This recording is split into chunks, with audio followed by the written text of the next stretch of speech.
Assalamualaikum warahmatullahi wabarakatuh. Kami dari kelompok 3 yang beranggotakan saya sendiri, Putri Qurratun Aini, selaku moderator, dan teman-teman saya yang pertama yaitu Aziz Suhendra, yang kedua Muhlis Sasin, dan yang ketiga Alianis Sakinah. Jadi kami kelompok 3 di sini akan membahas mengenai uji T-Test dalam aplikasi SPSS. Pemateri pertama akan disampaikan oleh saya sendiri, yang mana pembahasannya adalah mengenai apa sih itu uji T-Test tersebut. Uji T-Test adalah salah satu uji statistik parametrik yang fundamental dalam penelitian kuantitatif.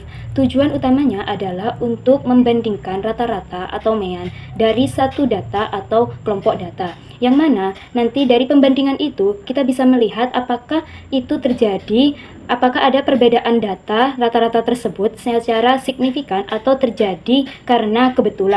Jadi, pada uji T-Test ini lebih cocok pada penelitian kuantitatif, di mana kita bisa melihat, bisa membandingkan nilai rata-rata itu terjadi secara signifikan atau hanya kebetulan saja. Menjelaskan tentang jenis utama dari uji T-Test. Nah, yang pertama yaitu ada 3. Nah, yang pertama itu one sample T-Test, yaitu uji T1 sampel.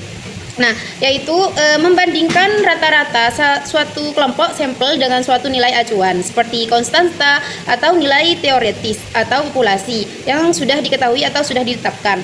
Terus yang kedua yaitu independent samples T-Test atau disebut dengan uji T sample independent. Nah, yaitu membandingkan rata-rata dua kelompok sampel yang tidak saling berhubungan atau berpasangan. Contohnya seperti berasal dari subjek yang berbeda. Terus yang terakhir yaitu paired samples T-Test, yaitu seperti uji T-sample atau disebut dengan uji berpasangan. Maksudnya yaitu membandingkan rata-rata dua pengukuran yang diambil dari subjek atau kelompok yang sama yang saling berhubung atau berpasang-pasangan. Terus yang kedua yaitu syarat-syarat dari T-Test. Nah, yang pertama yaitu data itu harus berdistribusi normal. Nah, artinya data itu harus berbentuk seperti kurva lonceng. Nah, yang kedua skala pengukuran itu minimal interval. Maksudnya data itu harus berupa angka yang sudah dihitung rata-ratanya.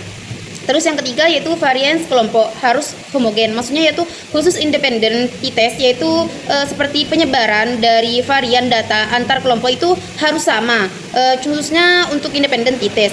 Terus yang terakhir yaitu tidak ada outlier ekstrim, yaitu tidak ada nilai-nilai ekstrim yang merusak rata-rata. Selanjutnya yaitu mengenai tentang istilah-istilah penting yang terjadi atau ditemukan dalam uji T-Test.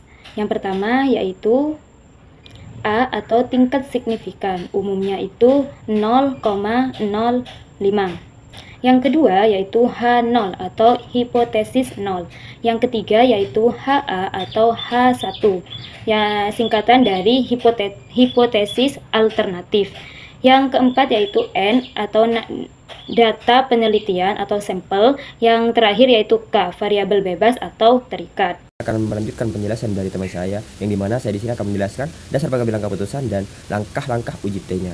Nah, yang pertama kita lihat dulu, jika nilai signifikan itu kurang dari 0,05 atau nilai T hitungnya, maka terdapat pengaruh variabel X terhadap variabel Y-nya. Nah, sebaliknya, jika nilai signifikan lebih besar dari 0,05 atau nilai T hitungnya tetap maka tidak terdapat pengaruh pada variabel X terhadap variabel Y. Mari kita masuk ke langkah uji T-nya, yang dimana yang pertama kita copy data dan pindahkan ke SPSS-nya. Terus masuk ke langkah kedua, yang dimana klik data view, copy paste, kemudian variabel view terdapat bagian name. Nah, di sana di name itu ubah dari sebelumnya, ubah ke X1, X2 dan Y. Nah, dan desimal 0 di label nama sesuai data-data, kemudian ke data view. Terus langkah ketiga, klik analisis, kemudian klik linear, pindahkan X1 dan X2-nya ke independen dan Y pindahkan juga ke variabel, kemudian klik OK. Nah, kemudian yang keempat itu kemudian melihat ke dasar pengambilan keputusan, yang dimana yang sudah saya jelaskan tadi, jika nilai signifikan itu lebih besar atau lebih kecil. Ini contoh, jika nilai signifikan ini di sini lebih kecil daripada nilai T-nya, maka dapat pengaruh pada variabel X terhadap variabel Y. Jika sebaliknya, ketika nilai signifikan itu lebih besar atau lebih besar dari 0,05 terhadap T hitungnya, maka tidak terdapat pengaruh pada variabel X terhadap variabel Y-nya. Terima kasih. Saya Aziz Suhendra akan membahas tentang T-table. Sebelum Sebelum menentukan T-tabel harus melihat hipotesisnya apakah satu arah atau dua arah. Rumus T-tabel adalah T dalam kurung A titik 2 N min K dalam tutup kurung. T sama dengan buka kurung A titik 260 min 3 tutup kurung. T sama dengan buka kurung 0,05 dibagi 57 tutup kurung sama dengan 2,002. Buka kurung melihat di tabel tutup kurung. Tingkat kepercayaan 99%. A sama dengan 0,01 atau 95%.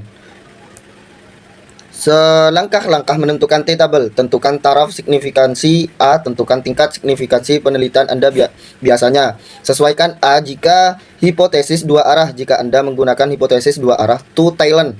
Bagi nilai A dengan 2, misalnya 0,05 menjadi 0,025. Hitung derajat kebebasan. DF untuk uji T, satu sampel atau dua sampel. DF sama dengan N min 1. DF sama dengan N1 tambah N2 dikurangi 2. Untuk regresi berganda, DF sama dengan N dikurangi K dikurangi 1, di mana N adalah jumlah total observasi dan K adalah jumlah variabel independen. Cara nilai T-tabel, cari nilai DF pada kolom vertikal tabel T. Cari nilai A setelah disesuaikan pada baris horizontal tabel. Nilai T-tabel adalah angka yang berada di persimpangan antara kolom DF dan baris A yang Anda temukan. Baik, itulah penjelasan dari kelompok 3 mengenai uji T-tes yang diaplikasikan dalam SPSS. Semoga dari penjelasan kami dapat bermanfaat untuk teman-teman sekalian dalam melakukan penelitian nanti.